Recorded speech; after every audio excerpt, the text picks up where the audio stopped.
Today we're talking about Istanbul. But not Constantinople. Welcome to Vacation Mavens, the podcast that brings you travel inspiration and practical tips from two moms who know how to plan the perfect trip. I'm Tamara from Your Time to Fly. And I'm Kim from Stuffed Suitcase. With over 40 years of travel experience between us, we're here to share our favorite destinations from road trips to cruising, theme parks, and European adventures. Whether you're planning a family vacation or a mom getaway, we have the tips and tricks to make memories that will last a lifetime.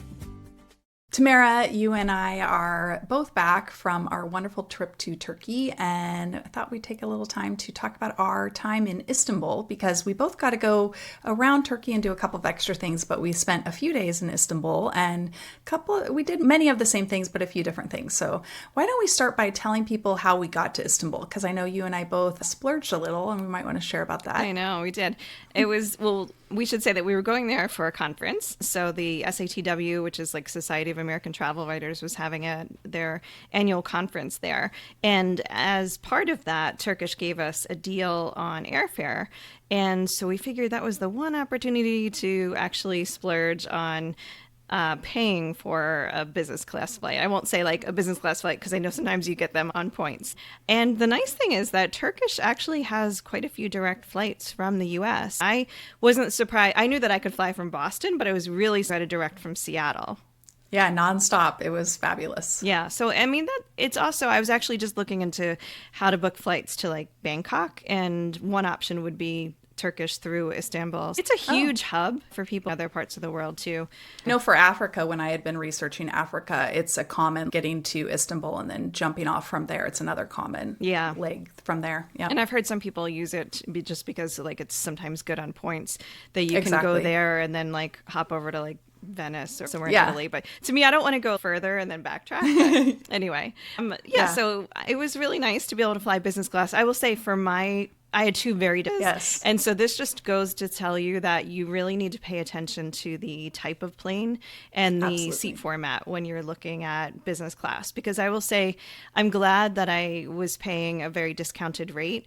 I would have been very disappointed to be paying, I don't know, what would the non-discounted rate be? Like over $4,000 maybe. Yeah. And I had a lay flat seat, but the rest of it, not so great. The individual pods, it was more just two wider seats that recline fully next to each other. And I always want the aisle because I like to be able to get up and move around. And I think that if you are traveling together as a couple, it's one thing. But if I was on the aisle, but the person at the window had to climb across me to be able to get out. And also we actually were delayed like 5 hours. So we didn't board until like 1 o'clock in the morning. And so the person next to me decided that she wanted the full dinner at 2 a.m. So they kept leaning across to give me things, to give her things. And I was just trying to lift my eye mask. Please leave me alone. So very different experience. So if you are traveling alone in that kind of configuration, go for the middle section because at least then each of you have an aisle. Both people aisle. So it was good. Unless you went I remember that was a mistake. So that is something to know is always look at the plane that you'll be on and don't be sure that you're going to get that because Qatar is notorious for doing airplane switches and people book thinking they're getting Q suites and then 2 days before the flight they switch the aircraft and it's not that. But I booked an Emirates flight expecting the Emirates business class experience and it turned out it was on like a 777, which is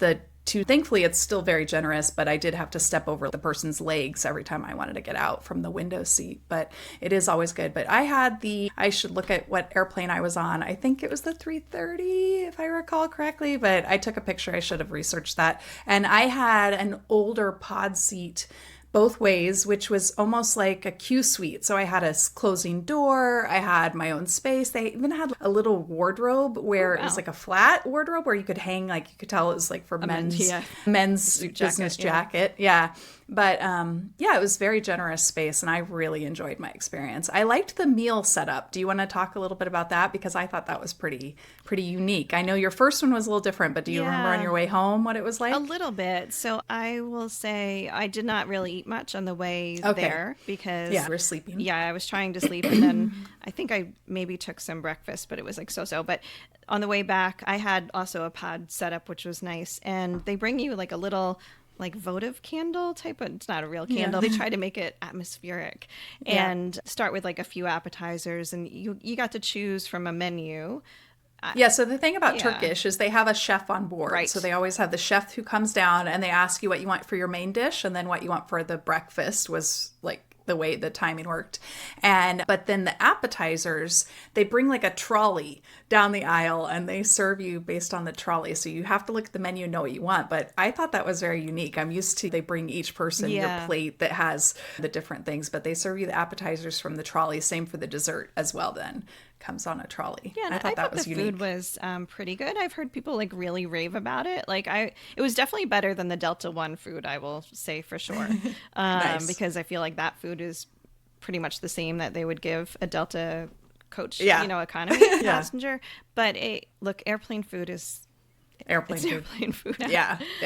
I thought mine was good. I liked it. And they do have like chicken, beef, and a vegetarian option as well. And then some people had certain dietary restriction meals as well that you could order in advance. But yeah, we should start talking about the city. So once we landed, we had to get from the airport to the city. People should be aware of that. An hour out. Yes. And the one thing that we'll talk about for sure is that Istanbul has a ton of traffic. It is a very congested city. So you need to plan on spending a lot of time getting to and from the airport or just around the city.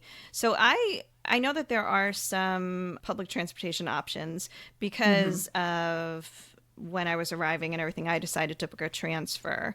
So how did you do the same? You booked a transfer? I did the transfer as well. Yeah, I actually shared with a friend and it was very affordable. We booked through, I know some people use welcome pickups. We used Sun Transfers, I think was the one that our friend used. And it was about $37 a piece. So very reasonable to get and it was a private vehicle for us as well. So that was nice and convenient. It's not like you were in a big shuttle bus. Right. And for that long of a trip, I thought that was a very affordable rate and better than a taxi situation, because that's something we'll talk about later, but taxis can be a little challenging in Istanbul. Plus the more time it is, the more it ticks up. And we both stayed in the Sultanahmet. How do we pronounce that? Good job. I think I don't know how I would say it. That was but well the done. main kind of old town where a lot of the key sites are. And I know that we talked about some of our hotels on our recent episode about our favorite hotels from 2024. But I would say if this is your first time in the city, it's definitely good to stay in that old town area because you can walk to really everything. There are trams that make it easy to get around to, and just you really don't want to deal with the Istanbul traffic situation. But it's not a very easy grid situation, because I know when I was staying at the place called Hagia Sophia Mansions right near the Hagia Sophia Mosque, and I kept seeing like everything. I'm like, is this like a Big Ben Parliament thing that I'm just circling around? But it was just like a lot of one-way streets and traffic, so it takes a while to get in there. Yeah, a lot of tricky streets. And like you said, on the end, I mentioned this before, but we stayed in the Galata Tower area, which is another famous, like popular tourist area. There's a lot of great shopping and restaurants in that region, but there's a lot of hills and the roads are so narrow. Like our driver could barely get us to drop us off. And then we're like dragging our suitcases down this cobblestone hill, trying not to fall. And so that's another thing that I think where we stayed in the Sultanahmet area is it just seems a little easier for tourists with luggage and getting in and out on roads. It was a little more accessible. So I would agree that's the region to stay in. So do you want to mention again where you stayed?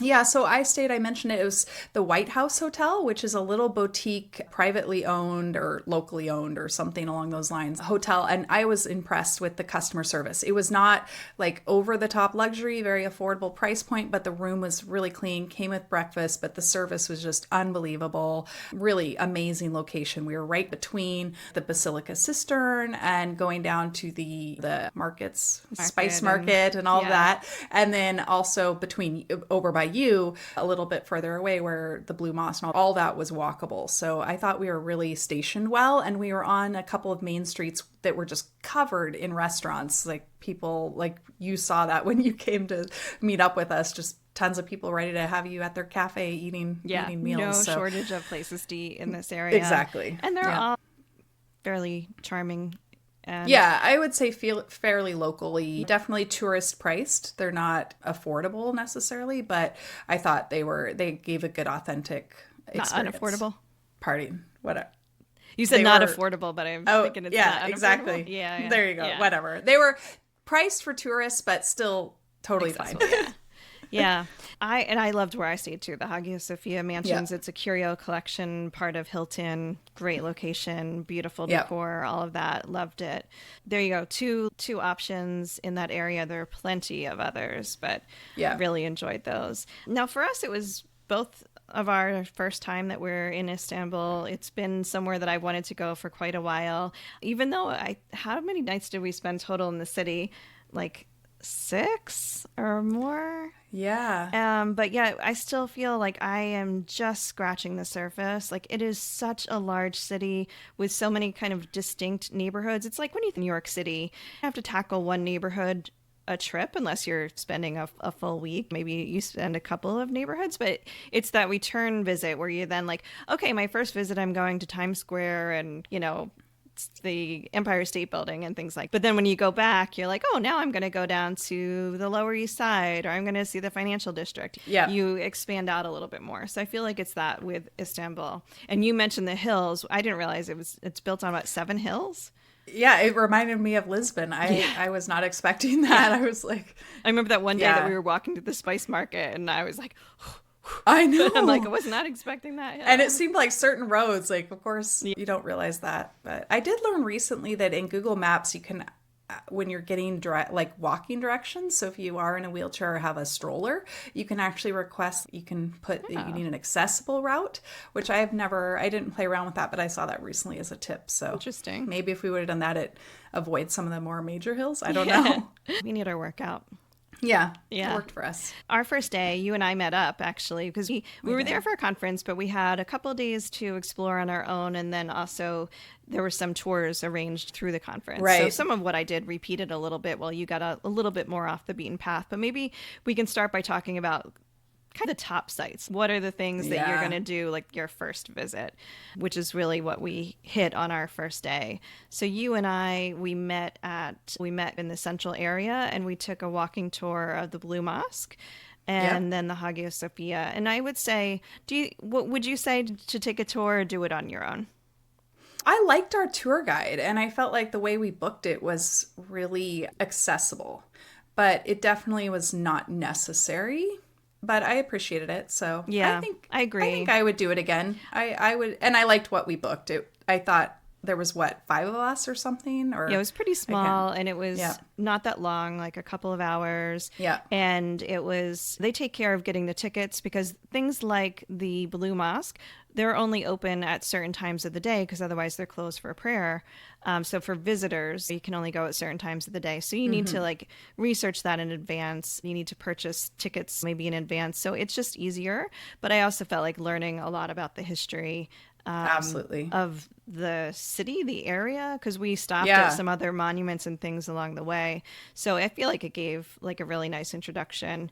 And I think the tips there are just be prepared like that you'll need to cover your hair for women. So to wear a scarf that you can just throw over your hair. They do have ones that you can borrow or buy, Borrow. but I'm Yeah. always a little freaked out by lace.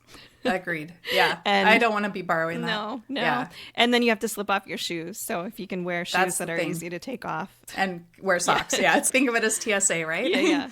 But it is amazing when they were explaining the reason they do that is because people do pray. They get down on their hands and knees and do their prayers. So you don't want dirty shoe public stuff on the ground. So I thought that was interesting to learn. But yeah, I think, what did we pay? Like $70-ish, I think. I feel for like it our was tour? maybe even less than that. It wasn't, Okay. definitely wasn't. It was not outrageous, no. expensive. And I found our guide was great. We met up and yeah, the small group was useful. And I do think the history of it, like what we learned at Hagia Sophia when we went in there and learning about how it was a Christian church and how the Christian mosaics have been damaged or covered up, but then some have been left. And I just thought it was amazing to see the history. It really, I think especially for us being from the US, seeing that history up close is really a special gift to have access to. And I think that for me, the Blue Mosque is just so stunning and beautiful.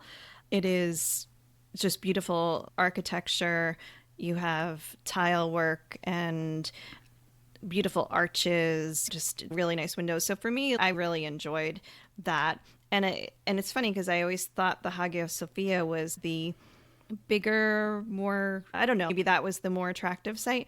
But because of its kind of mixed history, and I mean, it has some damage to it too, but it just, it's really fascinating, the things that you can see, like mosaics made with gold and all of things that have been around for centuries and centuries, but it was not as stunningly beautiful from an architecture standpoint for me.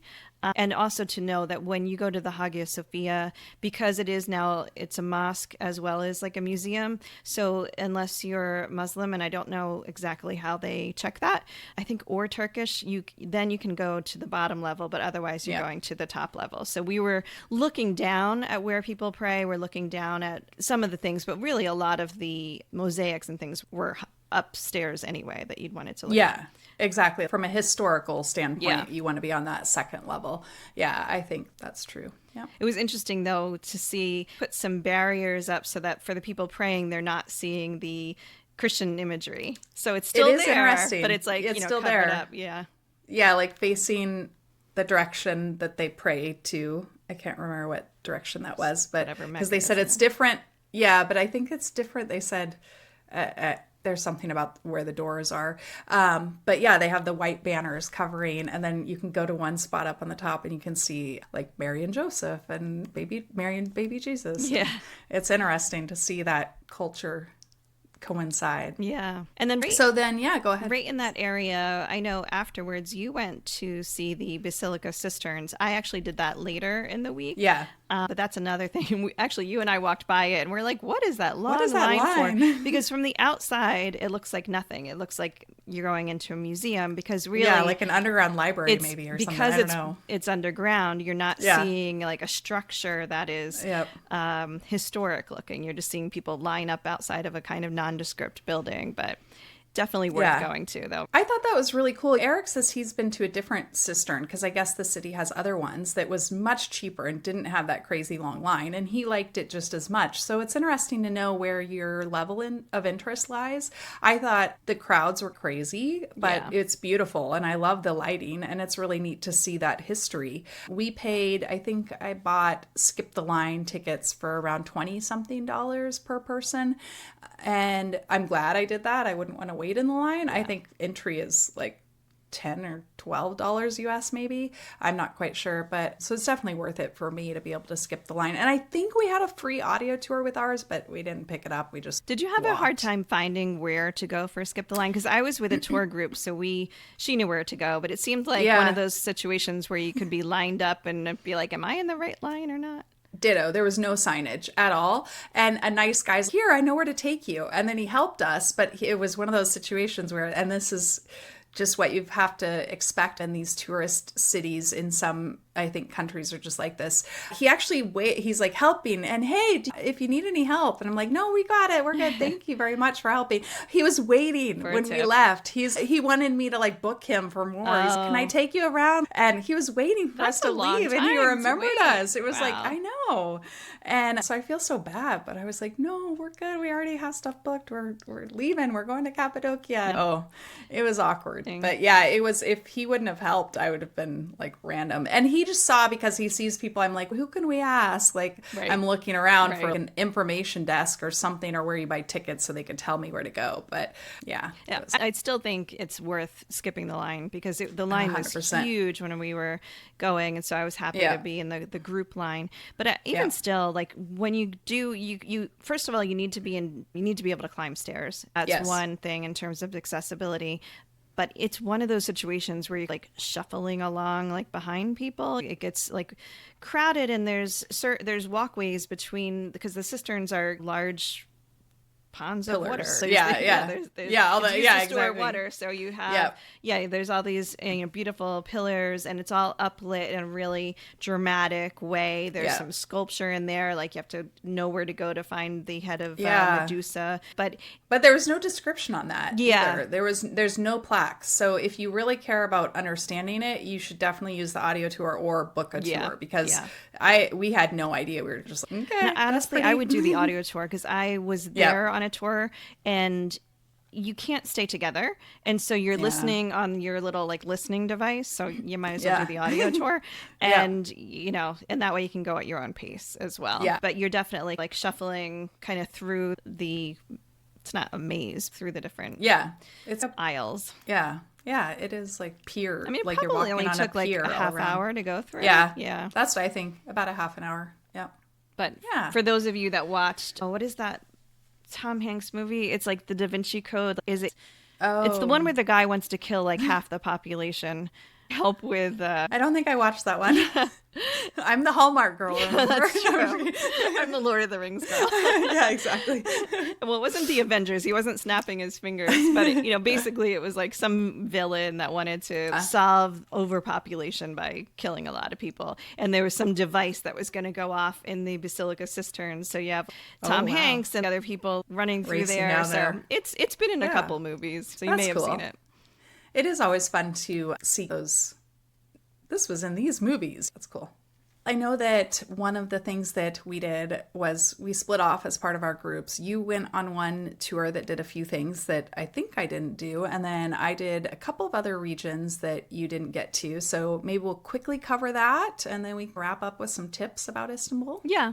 One of the half-day tour that I did, actually, we went back to the spice market, which you and I did together, which we should definitely talk about. Yeah, we have to talk about that. But we first stopped at the I'm going to butcher these names, so I apologize. Apologies. But the Suli Mosque, it's Suleiman the Magnificent, it's what it's named after. And it's a really large mosque on a hill, like right near the spice market. And I thought it was beautiful. So I really, really loved the Blue Mosque. I thought this was equal or better. Nice. So yeah, really nice. So again, I think for people that really like architecture, like it's just, these are nice. I've always loved Arabic architecture. I think the symmetry just like really speaks to me. And it's very light. I feel like when people that are used to going into like cathedrals in Europe where everything's good and you just feel like you're about to be heavy, like judged. Like I fight in a lot of mosques, and it's I felt that way at Hagia Sophia. It reminded me of a European church. It was dark and ornate and heavy. Yeah. You bringing up the Blue Mosque, I was able to visit a mosque on one of my tours that they call the true Blue Mosque, is what some people have mentioned it as. And it's right across from the Galata Tower near the spice market as well. And it's the Rustam Pasha Mosque. And it's very small, but it's right at the, like I said, the outskirts on I almost want to say the south end of the spice market, or across from the bridge of Galata Tower, that bridge that connects those. And it was absolutely gorgeous. And the same as you, it was the tile work, and it was small, but everything was blue tiled, and it was absolutely breathtakingly beautiful. And yeah, I think that people that have an appreciation for that, Istanbul's great for seeing that, but don't just stick to the Blue Mosque in Hagia Sophia. Maybe go see this one. It's just the Rustam Pasha was beautiful. We should talk just briefly about the markets, because the markets themselves, there's the spice market, which I think is also the Egyptian market. And then there's the Grand Bazaar. These kind of have an indoor section, which is beautiful. They have really decorated archways and things. So the buildings themselves are very nice to look at. There's also, you can probably get better deals at some of the shops like around, because both of these areas have just become both like a lot of tourist kind of garbage stuff, but also you'll find more authentic things. I know even when we were walking to the spice market, there was like a street of all stationery, and it was like kind of specialty areas as well. There was one time we were in like a garment district. It was all fabrics and stuff. There's definitely like areas. I liked visiting the spice market. I was expecting both of these to be a little bit more like what I experienced in Morocco, which was, I don't know, more authentic feeling. So you will definitely, in the spice market, you will find individual shops where they're all the same, but they have their big barrels of different spices. They also sell saffron, which they say is Iranian and real, but I never, because there's like out there. And then they sell tea. So a lot of tea shops, and they will be giving out samples, and they're pretty aggressive when it comes to like trying to get you in. They will look for anything, like if you're wearing anything that gives you away as American or what city you're from. They're going to use that as a conversation starter. I heard so many times, "Hey, American, let me help you spend your money." I heard that 3 times. I left there thinking if you need a course in salesmanship, like you definitely need to visit Istanbul, because they can do it pretty well. And they're very good at upselling. It's also different than I've been in the Caribbean, and it's so easy to just say no. And I don't know, I guess the way they approach you or talk about, like, it's like a different methods. It really fooled me. Like you and I both, we were like, wow. Well, and I did want to get some tea, and they gave us a sample of some kind of floral fruit tea, and it was delicious. And I think the mistake, I was looking at the tea that I brought back. And the mistake that you and I both made is like, why did we buy so much tea? It's going to take me forever. But basically, we tried to ask about pricing because it's not really marked, and then it's in Turkish lira, of course. So you have to try to do the math in your head. Yeah. But then it's this much like per kilogram or something, and I'm like, well, do I need it? He's like, the price is right here. It's I'm like, kilos. I don't want a kilogram of tea. Exactly. So he's like, oh, that would be this much, but I'm going to give you this much, and so we're like, oh yeah. But really, if he wants to cut it in half, you need to cut it into a quarter or less, because I came home with them pretty big bags of tea, which I realized that I will probably take 10 years to use, and it'll be like stale by then. My jasmine tea, I'm like, I'm never going to get through all these. Yeah. Pomegranate tea. I have so much pomegranate tea. And you use like one little teaspoon. I have not even opened yet like the floral or the relaxed tea. But they're so good, you guys, about, this is for digestion. You can't go to the bathroom. You use this one. And if you have this issue, and this is for headaches. And I'm like, what's it? Oh, and for your husband. This will make you love. They have a lot of, they really like, when they see your wedding ring, they try to sell you. And it was funny because one of our friends had mentioned something about like menopause tea. So I'm like, what is menopause tea? Because I see it advertised on a few different places then. And they're like, oh, it's for menopause. I'm like, what specifically? What does it do? Like, because hot tea with hot flashes is probably not going to do. He's like, it relaxes you. And I'm like, how is that different from the relaxed tea? So it was funny. Kim and I, we spent way, way too much money. So don't be Kim and I. Yeah. Do not beware. Yeah. Yeah. And I saw some other stories. Somebody gave some great stories about like Turkish towels. They went in, wanted it. And so I would say you have to either know you don't want to buy anything and just enjoy the system, the atmosphere, or if you do want to buy something, just have a number in your head and just be like, this is what I'm willing to pay. Because otherwise you will walk away spending $250 on tea that you did not plan on spending. Okay, I'll cut that out. No, that's fine. And we should talk about the Grand Bazaar too, because the Grand Bazaar has, I don't know, hundreds or thousands of little shops. And I was very excited to go because I really thought it would be like the Medina in Marrakesh or Fez, and there would be like a section for the metalwork and a section for the leather and all these kind of things, basically like a mall where it was of jewelry shops of people selling knockoffs. So it's basically like if you've ever been to like Canal Street in New York, if you want a knockoff designer bag or any kind of clothing, that's where to go. And the streets between, as you walk from the Spice Market to the Grand Bazaar, it's all of that as well. It is Louis Vuitton, Burberry, like Coach, it's just cluttered with it. Yeah. And don't think it's authentic, please. Yes. All and in quotation marks. Yeah. I was worried because I'm pretty sure it's illegal to bring counterfeited items back to the U.S. I don't know. So I was worried about buying stuff because I was worried the U.S. would be like, you just had to play dumb. I don't know. Told me it was just a really good deal.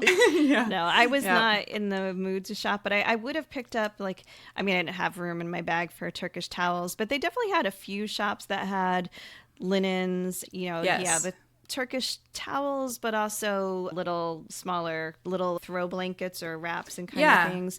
So there was I got something, a nice tablecloth runner, which was nice. Yeah. And I think, there are good linens there. And I think there's a lot of different qualities. Our friends got some really thin Turkish towels that I feel like is the same thing that I ordered on Amazon. But then I saw other people who spent more money and they bought real authentic Turkish towels that they had shipped home. And They will ship. So yeah, they will ship. So, you know, I think it's good, but it's just maybe you can get that. I'm sure there's a site where you can get authentic Turkish towels shipped to you, and then it's not the stressful experience. So I don't know. I would say that I was off-put shopping there. I was disappointed. Yes. I really thought I'd find taken something like advantage of. authentic that I could take home, which luckily in other future episodes, we will talk about other places that we went. Yes. And one of those places I was able to find much more authenticity. So that's about the markets. And I will say there was a really cool region. I was trying to look up what the name of I'm just going to look at my phone really quick because the name of the area where we went to, it's in the Beyoğlu area, which is where there's this famous baklava store, and there's also simit. And one of my tours, we learned all about, so the morning simit is almost like their bagel of sorts. It's a little, I would say maybe a little tougher and thinner, but that's their kind of morning breakfast. And then Turkish tea is a big thing, of course, and Turkish coffee, so I had all those strong, experiences right? as well. It's very strong, and it is, I'm not a coffee quite drinker. Strong, and so it's quite strong, and you get the grounds at the bottom, so you drink it until you almost don't want to drink it anymore for the grit. And then there are some things that will then come and hold your tea upside down, and you swirl it around, and it's almost, your coffee, it's almost like reading tea leaves, but they read your coffee. They give you grounds. a fortune, right? Yeah. Which a cool, fun thing to do there. Drank coffee, I would have done it, but yeah. And this was along this water area right by that bridge that I talk about, the Galata, to going across to that, the spice market, whatever that area is. I'm trying to think of what that area, but there was a really nice hotel there that I think Langford or something along those lines. It was where some people stayed early, which was a nice luxury property. And I think that location would be would be a really good location as well. Yeah, I would say also in the spice market, the Grand Bazaar, all the streets, everywhere you walk, you will see more baklava and Turkish delight than you could ever imagine people could eat. Unbelievable. Delight. It's not really my thing because I don't like nuts. I don't like sesame seeds or other seeds, and I don't like nougat. So it's like not a good combo for me. But it's basically a log that they then like slice into little pieces that so it's very sweet. Like definitely Turkish people like their sweets. And the baklava, I'm not always a huge fan, but I did enjoy it there, especially for us after dinner or such. And the Turkish delight, you can buy the different flavors, each individual log, and you can buy a box that would fit 4 different flavors or 6 or whatever like that. So if it's something that you want, it's definitely, you can find it everywhere, and there's plenty that you can bring home. Yeah, and there's 2 types of Turkish delight as well also, because there's also like this gummy kind that's almost floured. And so that's a Turkish delight as well. And it's weird. I don't know what the difference is, why one's like a nougat with nuts type situation and one is this gummy with this fragrant powder on it, because somebody gave me one of those that was like rose, and it was not pleasant. So it's a little, I know, like a jelly. Difference. Yeah, it's a jelly. More like a jelly with some powdered. Like floured thing. Yeah. So anyways, that's some of the food situations to know about there. But I think from a food standpoint, there's not much to share. It seems like definitely lots of meats. Yeah, it's a very meat-centric, not pork, obviously, but a beef and lamb-centric kind of cuisine, even though they have so much coastline. Even where I was later, like up on the Aegean Sea, we went to a fish restaurant, but there wasn't just a lot of seafood the way that I would have expected. Lots of eggplant. The meze is amazing. In a lot of places, they make just different kinds of salads with different types of things and just let them bring it to you. That was my favorite thing. Yeah. So I would have probably not picked some of the things, but because it was given to me to try, I really like that. And very popular dishes is a kind of braised beef over eggplant, like a baba ganoush kind of eggplant puree, which I loved like the first time I tried it. And then after like 10 days of it being served to me, this is like the Sultan's favorite dish, kind of thing. I was like, oh yeah, I've seen this one before. Yeah. It's funny because I actually like the baba ganoush in Turkey. I don't care for when I've had baba ganoush with Qatar Airways and in other places, but I really liked this one. So it's weird. I don't know what it is about it that made me like it better. However, I think tzatziki is way better. Like, I didn't care. I didn't think the tzatziki is good in Turkey is what most Mediterranean tzatziki I'm used to. I will say there was something that our friend Lindsay got me hooked on that I started really liking, which was the lambwa. It's like a flatbread with a minced meat pizza almost. And I ended up really liking that it's a great like little street food or just something simple when you want to just have bread and a little bit of protein. Yeah. So I liked that. I think, is that what I had too when I stopped in the little cafe where the women were just like and baking it on like a metal drum almost? Yeah, that was the gozleme. Yes. Yeah, and that's a really popular street food as well. It's like it's almost like a puffed pita, really thin, and they put like a mozzarella type or feta, like mozzarella cheese, but you can get like feta and spinach, and you can get it filled, and that's a common street food. That's what you had, and you went to that nice restaurant. So yeah, I think it's gozleme is what that's called. That's another popular one. That's different than the lamb chawa, whatever that word is. And we had Doner. Yeah. I used to always call it Doner. And it was really funny because I was recently up in Nova Scotia, and there all the places actually write it Donair. I know. So they're like, we really want you to pronounce it Donair. But we know you're not going to if we spell it another way. So I know. Yeah. So it's funny also because I know Canadian donair, and so I was expecting it. That's why I kept saying, "Oh, I want a donair," and then I got one at a restaurant once, and I'm like, "This is not like Canadian donair." Yeah. So there's definitely some differences. Like yeah, exactly. So it's not the same food I was expecting. Yeah, with my Canadian history. Anyway, we should probably just wrap up quickly. This is a long one, guys, but we were there for quite a hopefully while, and it's such a popular destination that many people aren't as familiar with. So hopefully this gave some ideas. But do you have any tips that you would want to add for people that are going?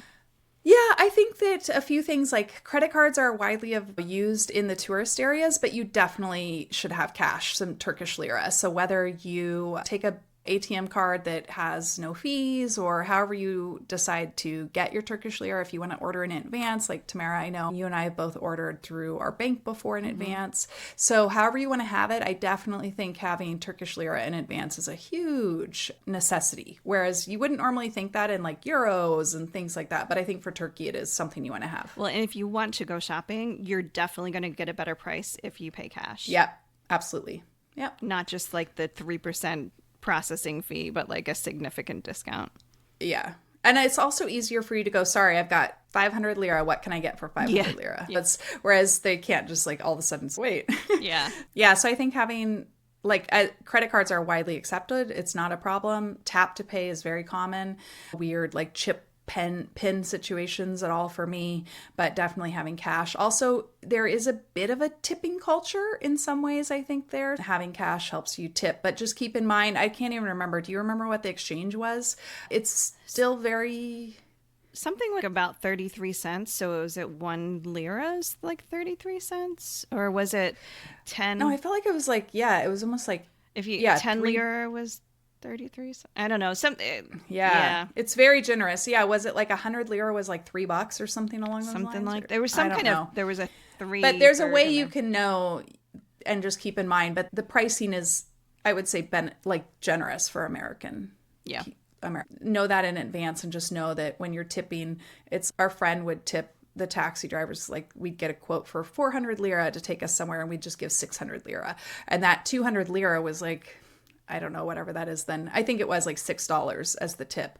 But for the locals, 200 lira tip is huge. Yeah, and it's something with the taxis that you do want to negotiate in advance and then make sure that they turn on the meter, right? Because you had that Either situation. Negotiate in advance or say, are you using the meter? Because I got stuck in that when I came to get you or to meet up with you. I was just trying to jump in because I was in that crazy Galata area where it's horrible.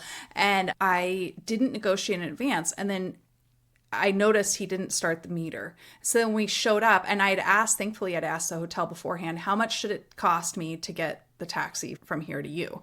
And they said 200 lira, around there, 300 lira. And so then I got there and the guy goes 600 lira. And I said, I know, I already know it should be 200 lira. And so and I said, you didn't start the meter. And so then I just said, here's 400 lira. And he's okay.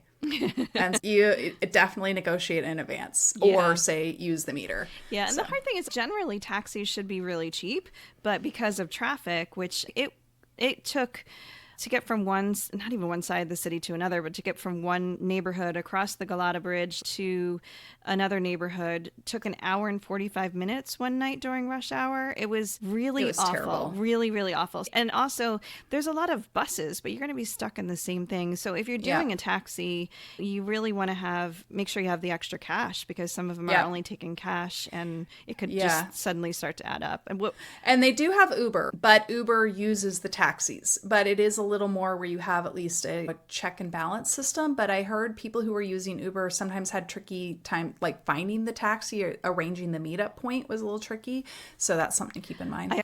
After the conference, I was talking to someone. She's, oh yeah, I took an Uber and I had to pay cash. And I was like, what? And they're like, oh, they told me that's what you have to do in Turkey. And I'm like, I don't think so. I think you got scammed. Yeah. So just the taxi drivers, whatever, like they're gonna do what they.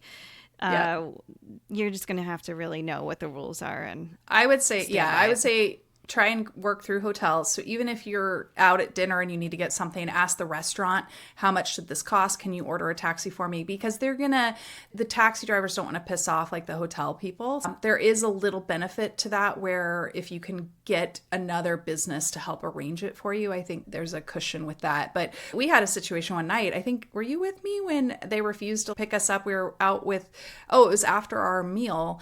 This one guy was like, oh, it's going to cost me this much to take you to the Conrad because the traffic's horrible getting over there to that region. And he wouldn't do it for less. And we're like, no, we already know it should be 400 lira. We're not paying more than 400 lira. And he's, no, 800 lira. And we're just like, nope, sorry. And so we just kept waiting until a taxi came by, and we were like 400 lira. And he's okay. And he was not very happy because it's so bad traffic. And then that's why our friend was like, here's 600 lira. So it made him happy. But yeah, it is, the traffic makes it bad for taxi drivers. I will say that I did take the tram once or twice. And so that picks up like right by the Blue Mosque, and it goes across the bridge. So if you're going to go take like a river, like a boat cruise, or you just want to get to another part of town, it's a very easy way to get around, very easy to navigate, and you just use a machine that has English option, and that's nice. So super that's easy. Good to know, because I did see one of our tour guides was like, the locals just use the trams, but we didn't feel that we could do that with the group because we were all stuck. It's a lot to fit on one maybe. Yeah. We went really long. We're definitely, our plan is not only just to do videos so you can see our smiling faces. So see us on YouTube. But also so that we would have some shorter episodes. So sorry that we're going long. The future ones will probably be shorter.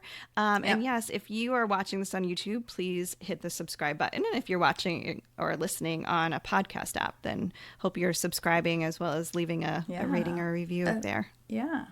Thanks for joining us, and we'll be back again soon. If you like this episode, be sure to subscribe and rate and review on your favorite podcast app, as that helps other people discover us. And if you want to see more, follow me, Tamara, at Your Time to Fly on Instagram and Facebook and all the others. And you can follow me, Kim, at Stuff Suitcase on Instagram, Facebook, and of course my blog.